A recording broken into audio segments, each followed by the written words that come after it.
La conférence Foi et Science se tient au Nigeria. Au Chili, Nuevo Tiempo inaugure une station de radio à Rapa Nui. Les adventistes en Chine développent des ressources en ligne pour atteindre les Chinois du monde entier.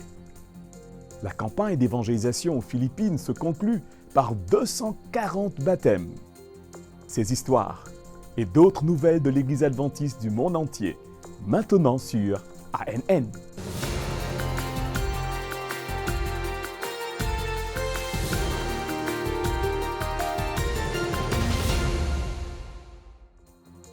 Des représentants de 22 pays africains se sont réunis à l'Université Babcock au Nigeria pour la conférence Foi et Science.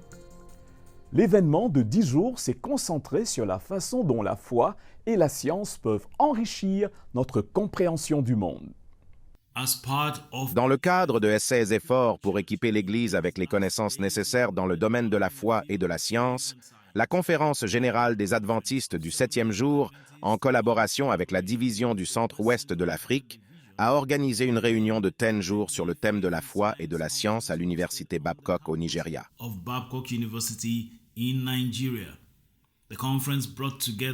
Cette conférence a réuni des experts dans les domaines de la foi et de la science, des sciences de la terre, de la biologie, de la géologie et de la théologie pour éclairer plus de 1600 participants venus des 22 pays de cette division.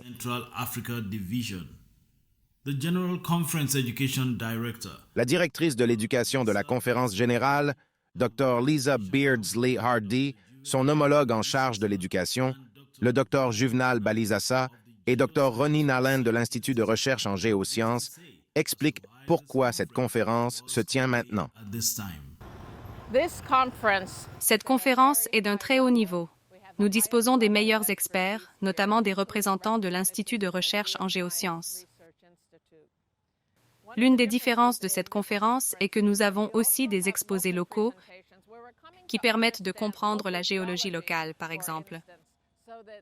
Ainsi, les enseignants peuvent aussi faire référence à la géologie de la région. C'est un moment merveilleux pour nous d'être à Babcock pour cette conférence sur la foi et la science. Elle était longtemps attendue. Nous avions commencé à planifier cela en 2018, mais à cause de la COVID, elle n'a pas pu avoir lieu. Nous sommes ici pour étudier, en particulier, l'harmonie entre la science et la foi, puisque cela devient un sujet de plus en plus sensible, non seulement au centre-ouest de l'Afrique, mais aussi dans le monde entier. Nous voulons donc nous assurer que les gens peuvent grandir à la fois avec la science et avec la foi pour réussir dans ce monde et dans le monde à venir. Au cours des conférences, nous avons peut-être été confrontés à certains défis en fonction de la complexité du sujet traité. Ce n'est pas simple. Cela nécessite des connaissances de base en sciences. Donc, pour certains participants, il y a peut-être eu un seuil complexe à franchir. Mais j'ai également constaté que de nombreux participants étaient très engagés et qu'ils ont compris les points essentiels des présentations.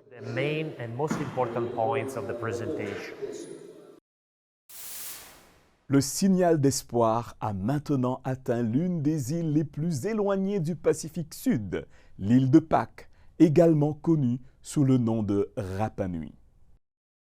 L'inauguration de Radio Nuevo Tiempo a eu lieu sur l'île qui fait partie du territoire chilien. Plusieurs dirigeants administratifs de l'Église adventiste du 7e jour du pays y ont participé. Diffusée sur la fréquence 107.3 FM, la station transmettra des messages d'espoir en prêchant le Christ et le salut 24 heures sur 24 et 7 jours sur 7 aux habitants de l'île de Pâques et à ses homologues continentaux. Le pasteur Aldo Munez, président de l'Église adventiste du 7e jour au Chili, a exprimé sa gratitude à Dieu pour cette réalisation majeure. Au centre du monde, j'écoute Radio Nuevo Tiempo 107.3 pour Rapa Nui et pour le monde entier. Que le Seigneur vous bénisse et merci Nuevo Tiempo pour votre soutien constant. Pendant la programmation, l'histoire touchante d'un couple, Rolando Burgos et Ana Pérez, a été partagée. Ils ont déménagé sur l'île pour y travailler et ont fini par accepter Jésus comme leur sauveur personnel par le baptême. Cela a été un moment joyeux et émouvant qui illustre le but principal de la station. L'Église adventiste du 7e jour à Kellyville, à Sydney, en Australie, a célébré son 130e anniversaire, rassemblant les anciens membres et les membres actuels pour honorer sa longue histoire et son engagement envers la mission. Le pasteur Martin Vukmanik a loué le remarquable parcours de la congrégation, mettant en avant leur amour pour Dieu, leur dévouement à partager son message et le service désintéressé à la communauté. Le pasteur Michael Walker, orateur invité pour l'occasion et secrétaire de l'Église adventiste du 7e jour en Australie, a souligné que le thème de la célébration, fidèle hier, fidèle aujourd'hui, représentait la résilience et la détermination démontrées par l'Église de Kellyville au cours de ses 130 ans d'histoire. Depuis sa fondation en 1893, cette Église s'est constamment adaptée pour rester pertinente et répondre aux besoins de sa communauté locale. Dans Matthieu 24, 14, Jésus a déclaré « Cette bonne nouvelle du royaume sera prêchée dans le monde entier. » Aujourd'hui, des individus fidèles du monde entier continuent de remplir cette mission en utilisant activement et à la fois des moyens physiques et numériques pour partager le message du salut. Un exemple inspirant de ce dévouement a eu lieu en Serbie. À Novi Sad, en Serbie, un jeune adulte a également utilisé une plateforme numérique pour partager l'Évangile et conduire ses amis de Instagram au baptême. Je lisais Ellen White, et elle disait de prêcher l'Évangile de porte en porte. Je me suis demandé comment faire cela aujourd'hui, et je me suis rendu compte que nous pouvions le faire d'un téléphone à l'autre. Je ne planifie pas ce que je vais poster. J'étudie simplement la Bible et l'esprit de prophétie, et je laisse l'esprit me guider sur ce qu'il faut poster. Nemanja a partagé les prophéties de Daniel et de l'Apocalypse sur Instagram. Des adolescents et de jeunes adultes ont donné leur vie à Jésus. 10 personnes ont déjà été baptisées grâce à son ministère. Depuis le début du conflit en Ukraine, des milliers d'Ukrainiens ont cherché refuge en Irlande. Parmi eux, de nombreux adventistes. L'Église adventiste du 7e jour en Irlande a joué un rôle crucial pour les soutenir pendant ces moments difficiles. En 2023, des services religieux ont commencé à avoir lieu en ukrainien, une fois par mois à Dublin et à Cork, avec des pasteurs ukrainiens délivrant des sermons dans leur langue maternelle. De plus, l'Église a organisé le premier camp pour les familles ukrainiennes à Newmarket-on-Fergus. Environ 100 personnes, dont des non-adventistes, ont assisté au camp. Cet événement avait pour thème la première semaine de la création.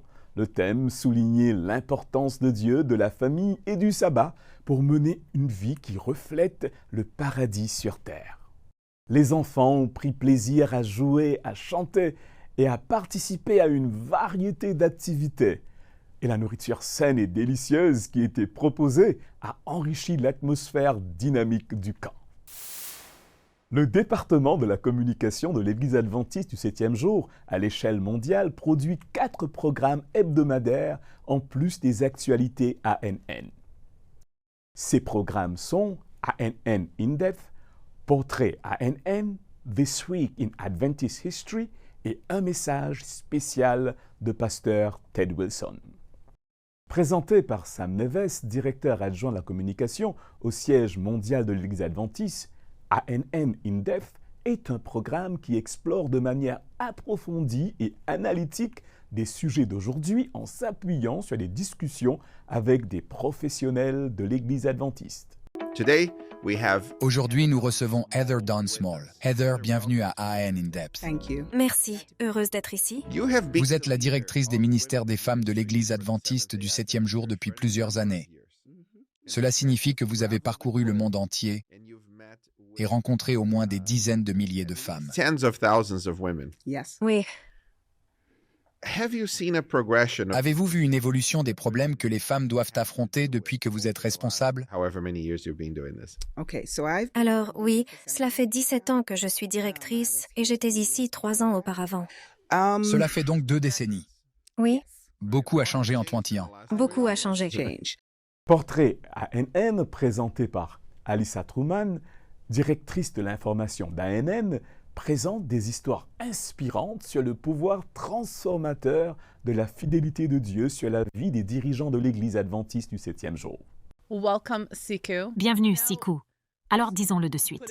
Je sais que votre nom est beaucoup plus long que Siku, mais je ne vais pas essayer. Ce n'est pas grave. Alors dites-moi, quel est votre nom? Mon prénom est Sikululegile. Ça se prononce Sikululegile? Je vais probablement continuer à vous appeler Siku, mais je vais m'entraîner 5 minutes par jour jusqu'à ce que je vous surprenne un jour avec votre vrai nom. Ça va. Alors Siku, d'où venez-vous? Je suis originaire du Zimbabwe. Je suis née là-bas et j'y ai grandi. Mais j'ai vécu aux États-Unis pendant l'autre moitié de ma vie. L'émission This Week in Adventist History, en français, cette semaine dans l'histoire adventiste, nous plonge dans les histoires pertinentes du mouvement adventiste au fil des années. Elle est présentée par David Trim, directeur des archives et des statistiques au siège mondial de l'Église adventiste. Bienvenue à Cette semaine dans l'histoire adventiste. Le 16 juillet 1890, Stephen Haskell, qui se trouvait alors à Hong Kong, a écrit un article pour la revue adventiste sur sa récente visite au Japon. Il a déclaré « Nous avons baptisé un homme au Japon. D'autres personnes sont intéressées et nous avons appris que la question du sabbat a été discutée par les Japonais et que certains d'entre eux observent le sabbat. » Dès le printemps 1889, peu après avoir atteint Hong Kong, Abraham Leroux, pionnier du travail missionnaire autonome, s'est rendu sur la côte chinoise, avait plusieurs fois voyagé au Japon et avait distribué des publications adventistes à Yokohama et à Kobe. Et enfin, A Special Message from Pastor Ted Wilson. En français, un message spécial du pasteur Ted Wilson, président de la Conférence générale de l'Église adventiste du 7e jour. Et initialement créée au début de la pandémie de la COVID, la discussion s'est poursuivie depuis et aborde maintenant le livre missionnaire de 2023 et 2024, La tragédie des siècles d'Ellen White. Greetings, friends. Salutations, chers amis. Dans le livre La tragédie des siècles, nous avons vu que Dieu a suscité des fidèles pour défendre sa vérité et conduire à la réforme protestante. Alors que nous poursuivons notre voyage à travers ce merveilleux livre, je vous encourage à le télécharger dès aujourd'hui sur greatcontroversyproject.org. La parole de Dieu a été le fondement solide sur lequel la réforme a été construite. Des hommes courageux ont traduit la Bible dans les langues courantes des peuples, parfois au prix de leur vie. La nouvelle s'est vite répandue, les yeux de plusieurs se sont ouverts et leur cœur s'est réchauffé alors qu'ils acceptaient la belle vérité révélée par l'Écriture.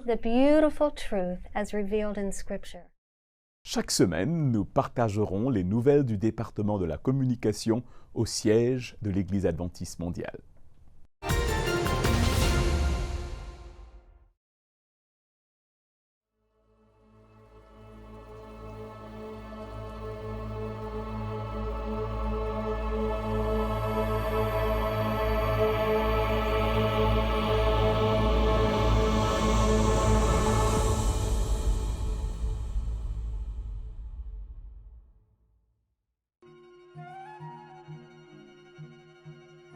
Qu'est-ce que les oies nous apprennent sur Dieu? Tout ce qui se trouve dans la nature peut révéler notre Créateur. Voici 4 façons dont les oies nous présentent la nature de Dieu. Les oies restent avec leurs petits pour subvenir à leurs besoins jusqu'à ce qu'ils puissent le faire eux-mêmes, tout comme Dieu subvient à nos besoins. Les oies protègent leurs petits du danger, tout comme Dieu promet d'ordonner à ses anges de vous protéger. Les oies s'unissent pour la vie, à moins que l'une d'entre elles meure, tout comme Dieu ne nous quittera ni ne nous abandonnera jamais. Si les oies sont en danger, elles se réfugient dans l'eau, tout comme les chrétiens vont dans les eaux du baptême pour échapper à la mort certaine du péché et sortir dans une vie nouvelle en Christ qui offre gratuitement l'eau de la vie. Lors de vos prochaines sorties dans la nature, cherchez dans la création de Dieu ce qui montre qu'il se soucie de chacun de nous.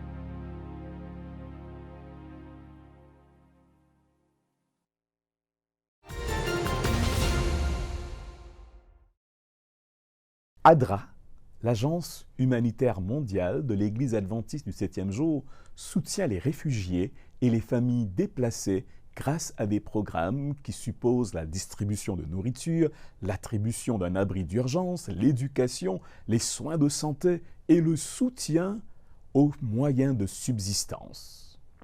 Les réfugiés racontent comment l'aide d'ADRA a apporté des changements positifs dans leur vie. Ma vie là-bas était complète. J'ai grandi dans une région importante, mais je suis ensuite allée à l'université et j'ai commencé à travailler à Kiev. Mais je peux vous dire que venir dans ce pays m'a apporté quelque chose de très positif. J'ai rencontré le Christ. Il m'a montré beaucoup de choses. J'ai été photographe à Buenaventura, en Colombie, et aussi dirigeante des mouvements de la société civile. Il s'est passé beaucoup de choses et j'ai commencé à avoir peur. J'ai vérifié mon téléphone et il y avait beaucoup d'appels manqués de ma mère et de messages du genre « Je t'aime, ma fille ». La guerre commence. J'ai passé près de 2 jours à Kiev, dans un climat de désordre et de choc. Je ne savais pas quoi faire. S'il vous plaît, quelqu'un, ce n'est pas la réalité? Qu'est-ce que je dois faire? Où aller?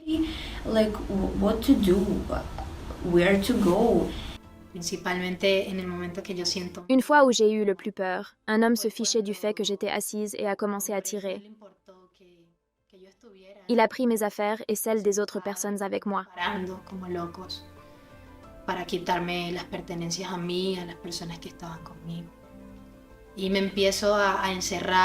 J'ai commencé à me faire petite et j'ai réalisé que tout était réel. J'ai commencé à être exposée sur les réseaux sociaux. J'ai commencé à avoir peur. À l'époque, les dirigeants du mouvement de la société civile ont commencé à se faire tuer. Cela s'est également produit lorsque j'avais 16 ou 17 ans. Quelqu'un m'a volé et m'a mis un pistolet sur la tempe. J'ai été très traumatisée, y compris à l'âge de 14 ans.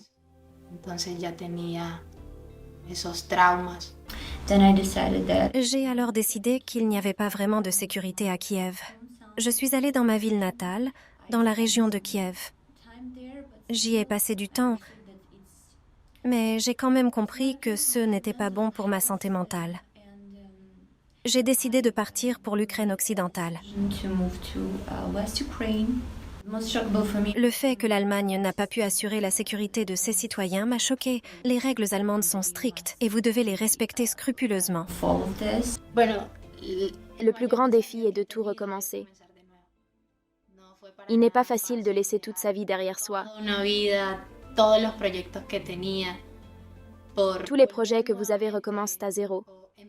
J'ai commencé avec une nouvelle langue.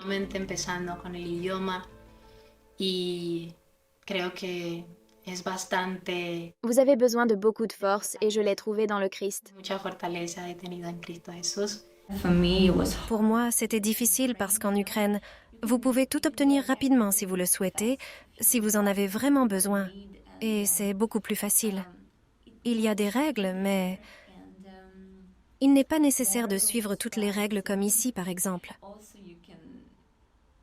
Donc pour moi, pour quelqu'un qui aime la liberté et autre chose, c'était un peu comme ça. Mais plus je passais de temps ici, plus je me suis habituée au système et aux règles en vigueur. Quand quelque chose se passe, je me dis « Eh bien, c'est comme ça. » Et c'est juste une réaction banale. Et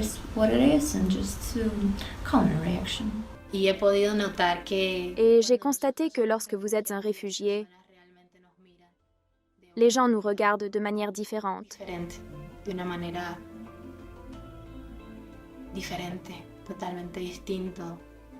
Comme si nous étions dans ce pays sans raison. Pas pour une vraie raison, comme je l'ai dit plus haut.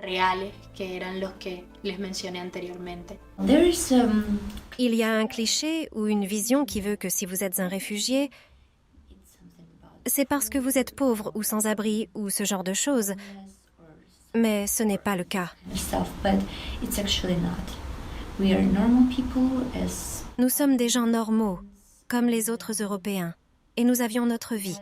Si nous pouvions choisir, nous ne choisirions pas de fuir notre pays. Nous serions restés pour continuer notre vie. Mais nous avons été contraints.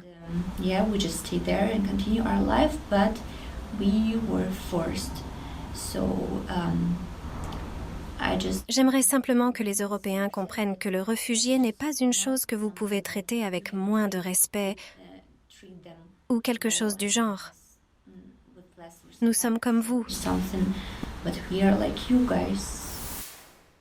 Une équipe de 120 bénévoles du Brésil a consacré ses vacances à apporter de l'espoir et de l'aide au Paraguay. Composée de médecins, de membres d'église, d'étudiants et d'enseignants du réseau des écoles adventistes de Mato Grosso do Sul, ils se sont embarqués dans une mission de 6 jours pour aider ceux dans le besoin. Leurs efforts ont inclus l'organisation de camps de vacances, des soins médicaux et psychologiques et l'aide au nettoyage de l'école adventiste de La Paloma dans le département de Canindeyú au Paraguay. Ces actions ont considérablement amélioré les installations de l'école, favorisant ainsi un meilleur environnement pour l'apprentissage des enfants. De plus, les missionnaires ont tendu la main à la communauté locale en invitant les voisins à participer aux activités tout en distribuant le livre missionnaire de l'année, La tragédie des siècles. Cette mission a permis qu'un message crucial soit délivré au peuple du Paraguay. Elle a démontré que même de petits actes de bonté transcendant les barrières géographiques et culturelles peuvent avoir un impact durable sur les vies. À Sao Tomé et Principe, un pays insulaire au large de la côte ouest de l'Afrique, les jeunes adventistes sont activement engagés dans des projets communautaires démontrant l'esprit du Christ alors qu'ils servent les autres. Durant leurs vacances, les jeunes adventistes de Sao Tomé et Principe ont mené des études bibliques dans les régions non atteintes, tout en construisant des logements pour les défavorisés. C'est un rêve devenu réalité de voir ma maison se construire. Je remercie l'Église adventiste pour ce beau geste. Ils organisent aussi des expositions sur la santé pour la communauté. Le projet Caleb est devenu un événement annuel pour les jeunes de ce bel archipel. La destruction de la centrale hydroélectrique de Kakhovka en Ukraine a provoqué l'inondation de 14 établissements touchant environ 20 000 personnes. Les niveaux d'eau dans certaines régions ont dépassé 10 mètres, ce qui a provoqué l'inondation des fermes d'élevage et des cimetières. Cette tragédie a causé la disparition de plusieurs personnes, d'autres sont blessées. En réponse à l'urgence, l'agence humanitaire adventiste ADRA Crimée a concentré ses efforts dans les zones touchées. Les volontaires d'ADRA ont procuré des fournitures essentielles, ont participé à la préparation et la distribution de l'aide humanitaire et ont livré de la nourriture par bateau. Plus de 500 personnes ont reçu des paniers alimentaires. Cependant, les besoins en nourriture, en médicaments et en produits de nettoyage sont encore réels et de l'aide est également nécessaire pour le nettoyage des débris et des ordures et la purification de l'eau. L'équipe d'ADRA prévoit de continuer à aider les victimes et de participer à la reconstruction des zones dévastées. La grande campagne d'évangélisation, le dernier conflit de la Terre, a été organisée conjointement par les services et industries adventistes laïques ASI dans les Philippines centrales et l'Église adventiste du 7e jour dans les Visayas centrales. Cet événement a eu lieu à Cebu, aux Philippines, et s'est terminé par le baptême de 240 personnes. Lors des sessions enrichissantes, la campagne a permis d'approfondir le thème du dernier conflit de la Terre, explorant la bataille ultime entre le bien et le mal. Environ 4000 participants ont été captivés par les enseignements. Les dirigeants de l'Église adventiste du 7e jour dans la région du sud de l'Asie et du Pacifique ont exprimé leur gratitude aux membres d'Église en acceptant les 240 personnes nouvellement baptisées. Ils ont également réaffirmé la mission de l'Église adventiste de faire des disciples et de préparer les personnes pour le retour imminent du Christ. Aujourd'hui, dans la section diversité musicale au sein de l'Église adventiste, nous vous présentons une performance de Union College Unionairs et de l'orchestre de chambre dans leur chant intitulé The Perfect Wisdom of Our God. En français, la sagesse parfaite de Dieu. Le groupe est originaire des États-Unis et fait partie de la division nord-américaine de l'Église adventiste du 7e jour. Rejoignez-nous pour célébrer la profonde sagesse et la puissance de Dieu qui maintient tout à son commandement.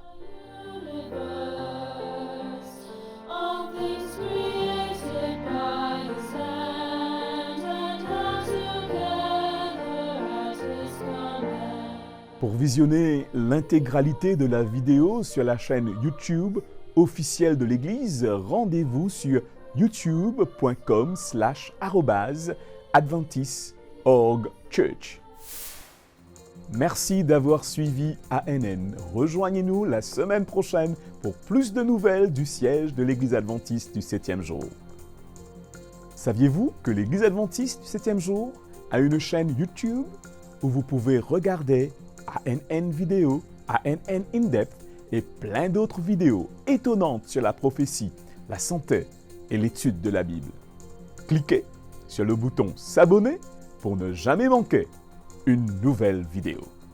Vous pouvez également nous laisser un commentaire ou un sujet de prière. Une équipe prie pour vous 24 heures sur 24, 7 jours sur 7. Avant de nous quitter, voici une bonne nouvelle tirée de Deutéronome, le chapitre 31, le verset 8. L'Éternel marchera lui-même devant toi. Il sera lui-même avec toi. Il ne te délaissera point. Il ne t'abandonnera point. Ne crains point et ne t'effraie point. Ainsi s'achève notre programme de cette semaine. N'oubliez pas que vous pouvez toujours visiter adventist.news/fr pour des nouvelles quotidiennes et des vidéos. À la semaine prochaine pour d'autres nouvelles de foi, d'amour et d'espérance. Que Dieu vous bénisse.